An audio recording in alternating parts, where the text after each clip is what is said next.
So one of the funny things about Apocalypse, and this is something that I actually find pretty interesting, is that Apocalypse was never supposed to exist. He was a concept that had never really been thought of before. The original writer for X Factor, Bob Layton, had been removed from the project after the first 5 issues, and he was replaced by Louis Simpson. Now, the original intention of Bob Layton was to have the Daredevil villain Owl play the kind of enigmatic benefactor or mastermind behind the Alliance of Evil's plans to kidnap a mutant that could boost their abilities. When Louis Simpson came along, Louis Simpson kind of took a step away from this and wanted to create a new villain that had never been seen before, something that could really kind of embody the very essence of what it meant to be a villain in Marvel Comics, especially when you look at the basis behind the group X Factor. If you guys remember back to our discussion on the X-Men, we talked about how when the X-Men were originally founded, they were not very popular, and as a result, Marvel canceled the series and then rebooted the series in 1975 with Giant Size X-Men issue number 1. Now, for the most part, all the original founding members of the X-Men had been removed from Giant Size X-Men with the exception of Cyclops. But by 1986, Cyclops had left Giant Size X-Men, and he had joined the rest of the founding members of the original X-Men in a group called X Factor. Now, at this point, Apocalypse was really sort of shadowy. He really kind of had a unknown figure, an unknown depiction in the very early days. And what we mean is that by the time issue number 6 had come about, Apocalypse was portrayed as kind of being a guy who was covered in this weird kind of suit. We didn't exactly know what his physical form took on. But by the next issue of X Factor, he was depicted in all his glory as being this kind of big blue guy with some gray skin and these blue lines along his face and a giant A around his waistline. Now, we don't know much about Apocalypse as far as the X Factor comics go. Suffice it to say that he is kind of a mainstay as a villain in the X Factor comics. It's not until he gets his own backstory called The Rise of Apocalypse where we learn the history behind the character. And what we learn is that Apocalypse is, for all intents and purposes, the very first mutant ever. Now, there's some debate here. There are characters that were around before Apocalypse, people like Selene, for example. But Selene is what's called an external. She has an inherent mutant power that makes her immortal, but she kind of has to siphon energy from different people. She's more or less kind of like a vampire. Apocalypse has immortality, but it's up for debate as to whether or not his immortality is a result of his merger with celestial technology, or if it was something that he had before that took place. He lived for several thousand years before he ever came into contact with celestial technology. But again, we don't know if that's because he has a very lengthy lifespan or because he is immortal. At this point in time, it's not really described to us what the stance is with regards to his immortality.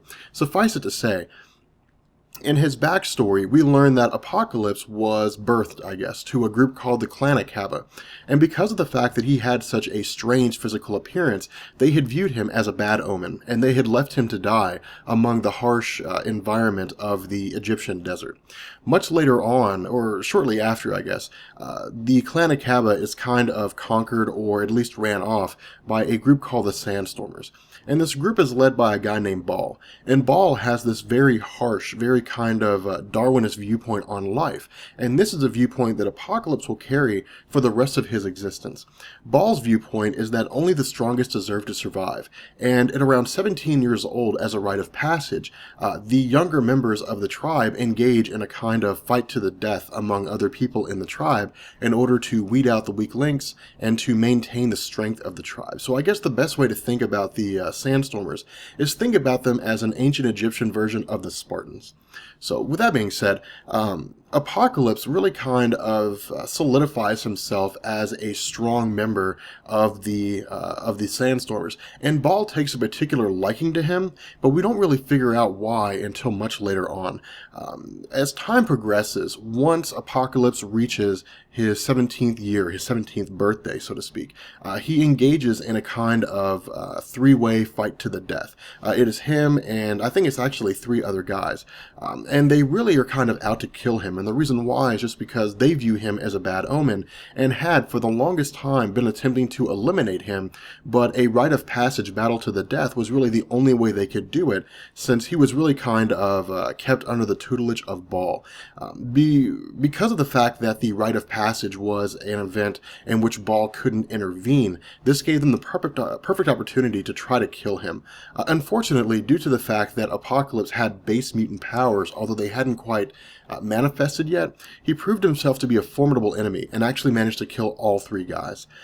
Now, at this point, what's also taking place in the same timeline is a pharaoh named Rama-Tut.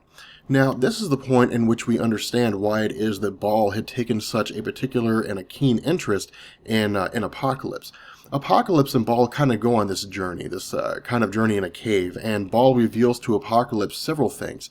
The first is that there was sort of this unofficial prophecy that dictated the coming of Apocalypse. Not in the sense that a priest somewhere had made this statement, but in the sense that Rama-Tut was actually not a pharaoh, and he is not Rama-Tut. He's not a divine ruler of any sort. He is a time-traveling mutant named Kang the Conqueror, and he had traveled into the past under the guise of kind of catching Apocalypse in the early days and turning him into kind of an individual that could grant him abilities, or someone who could at the very least really kind of elevate him to a more prominent figure. Because aside from his ability to time travel using technological devices, Kang the Conqueror has no inherent mutant abilities. As Apocalypse and Baal travel through this particular cave, Baal talks about how Rama-Tut, or Kang the Conqueror, had crash-landed in their time, and the Sandstormers had nursed him back to health. And as time progressed, Kang the Conqueror had kind of betrayed them and used technology at his disposal to more or less sort of conquer the Egyptian society at the time and place himself at the peak of authority as the pharaoh. Baal and Apocalypse also analyze external parts of the spaceship, and Baal reveals to Apocalypse that Apocalypse himself is depicted on different aspects of the spaceship. His futuristic facial features, his futuristic physical form, different things like that. And so Baal, when he first came across Apocalypse, and even before he had come across Apocalypse, had been on this search for this being that had been depicted on the spaceship of Kang the Conqueror as being sort of the herald of the future, the herald of the beginning of a new kind of being on the planet Earth. So when Kang the Conqueror learns from his Vizier, I think, his Grand Vizier, Logos, that Apocalypse is really kind of rising through the ranks, and Apocalypse is alive and well in this time period, Kang the Conqueror sends Ozymandias, his general, I believe, along with all the commanding forces that are needed for this particular endeavor to destroy the Sandstormers and to capture Apocalypse alive. The plan backfires to a degree. The Egyptians are ambushed by the Sandstormers, and as a result, both the Sandstormers and the Egyptian soldiers, for the most part, all perish. At this point, Ozymandias is really the only surviving member as far as Kang the Conqueror knows. He is also aware that Apocalypse is alive, but he doesn't realize that Baal is alive along with Apocalypse. Eventually, Baal dies in the cave from several different things, from his injuries due to the cave-in as a result of the battle that took place outside, and Apocalypse is kind of left to his own devices. He's kind of left by himself. Apocalypse really kind of swears this vendetta against Kang the Conqueror, and swears that, no matter what it takes, he will inevitably destroy him. Apocalypse manages to make his way into the slave pen, so to speak, and becomes kind of a slave working under the rule of the pharaoh, where he begins again to rise through the ranks, and he eventually catches the attention of the sister of Ozymandias, Nefri. Now, Nefri is very important with regards to the development of Apocalypse, but she doesn't appear that often. In fact, she only really appears twice. When she first meets Apocalypse, she is shunned, and she's really kind of turned away by his physical appearance, and she perceives him as being someone who is grotesque in his physical appearance. Due to this rejection, Apocalypse's mutant abilities really begin to manifest themselves in full power. So he is endowed with enhanced strength, enhanced agility, the ability to take on mass from an extra-dimensional source, and again, it's kind of up for debate here, immortality. With these particular abilities, he really kind of lays waste to the armies of Ozymandias and Cain the Conqueror. Cain the Conqueror flees, and Ozymandias is kind of forced into subservience for Apocalypse. Apocalypse later on visits Nephri when she's much older and taunts her over the fact that she has aged while he has still maintained his youth, and it's kind of this jab, who's physically attractive now, who looks better now. Kind of one of those, I guess maybe adolescent cheap shots, if that's how you guys want to look at it. In any event, if you guys remember back to our discussion on the character Cable, we talk about how Cable goes back into the time on several occasions and tries to kill Apocalypse. Well, during Apocalypse's lifetime, he comes across a being named the Traveler, and as we learned in our discussion about Cable, the Traveler was in fact Cable himself. Cable attempts to destroy Apocalypse and is unsuccessful, but prior to their engagement, Apocalypse had come into contact with a celestial ship, but he was unable to access it. He was unable to make contact with it due to the fact that its technology was far beyond anything he was able to understand. As Apocalypse and the Traveler engage in combat, Apocalypse is severely wounded, although he is not killed. He is, however, infected with the techno-organic virus that Cable possessed in his body at the time. And this is where things got a little hairy. We were talking about the life cycle of Cable. Cable, of course, had infected Apocalypse with the techno-organic virus, and due to Apocalypse being infected with this techno-organic virus, he was able to merge with celestial technology, grant himself extra abilities, which in turn allowed him to infect Cable with the techno-organic virus several thousand years in the future. But suffice it to say, once Apocalypse is able to manipulate celestial technology, he grants himself with a multitude of powers. And this is when you really see Apocalypse move from the realm of being a very powerful person and really kind of the only one of his kind at the time to being on the level of a demigod. Apocalypse is now able to imbue himself with a multitude of abilities. These include telepathy, telekinesis, a very small measure of matter manipulation, not on the sense of anyone who's able to do anything in an extreme degree. His ability to manipulate matter is really kind of relegated to himself. He's able to alter his body on the atomic scale. And this, I would say, is probably his most formidable ability, because now he's able to take on virtually any kind of superhuman form, in addition to granting himself virtually any superhuman power, with the exception of time travel or extreme matter manipulation. From this point forward, Apocalypse begins to really kind of expand on his already existing attempts to purge the world of the weak.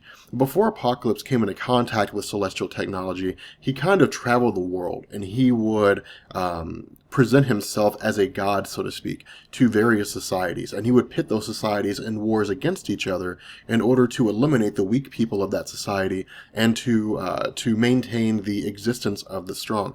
Once Apocalypse took on this celestial technology, this effort really kind of expanded tenfold, and he began to not only pit societies in conflict against each other, but he would pit individuals against other people that they knew, in addition to being in conflict with themselves. For example, there was a man named Benet du Paris from the 12th century from France. And this guy eventually became the character known as Exodus when his latent mutant abilities were woken up by Apocalypse, and Exodus proved himself to be an extremely formidable enemy. In addition, Apocalypse has also manipulated the genes of individuals like Nathaniel Essex, or Mr. Sinister, and probably the most notable example, Warren Worthington III, or Archangel. In addition, Apocalypse really kind of boasts this claim that he has plans that have been in existence for thousands of years, and they are just now unfolding to their final end. For example, he had talked about an event called the 12, which was a storyline that played out that also involved the Skrulls, a shape-shifting alien race that on multiple occasions managed to circumvent and I guess maybe sabotage some of the efforts of the X-Men and various other mutants. But suffice it to say, Apocalypse's goal with the 12 was to capture some of the most prominent members of the Marvel Universe, and then channel their abilities into the Living Tribunal, and then in turn channel those abilities into himself and grant himself omnipotence. As time progresses, we learn that the reason this is done is because when he first encountered celestial technology, he also encountered a celestial being. And these are beings that are supposedly the ones responsible for not only the creation of humanity, but also the creation of mutant kind. And the Celestials agreed to lend their technology to Apocalypse for future payments. And Apocalypse's attempt with regards to the 12 was to gain enough power to physically challenge the Celestials, so that they could effectively not take him away or destroy him if that was their intention. The plan ultimately backfires, and Apocalypse is taken away by the Celestials. Apocalypse really is, he's extremely intelligent with regards to his intellect, because the one thing to bear in mind is he has thousands upon thousands of years worth of life experience, in addition to virtually all forms of science and technology under his belt. So there really isn't anything he doesn't know or know how to manipulate.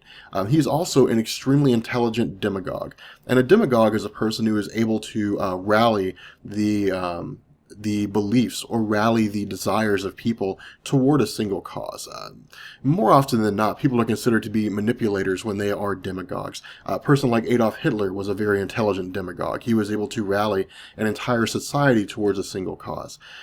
Apocalypse will oftentimes get involved in storylines on his own, but in terms of actually acting out a particular event, he will usually send one of several teams. One of the most prominent, or probably the most prominent, I guess, group of henchmen that he has are the Four Horsemen. And of course, with him being fashioned with the name Apocalypse, the Four Horsemen are taken after the Four Horsemen of the Apocalypse. And so they are famine, war, pestilence, and death. Pestilence and famine really kind of vary, but no one really cares that much about them because some of the most prominent members of Marvel Comics have played the roles of war or death, and so they get a little more attention. Wolverine has played the character of death. The Incredible Hulk has played the character of war, and probably the most popular of the Horsemen, Death, was portrayed by Warren Worthington III as Archangel. As time progresses, we also see groups like the Riders of the Dark, and the Riders of the Dark was a very early incantation of the Four Horsemen, or I guess incarnation of the Four Horsemen, a very early version, so to speak.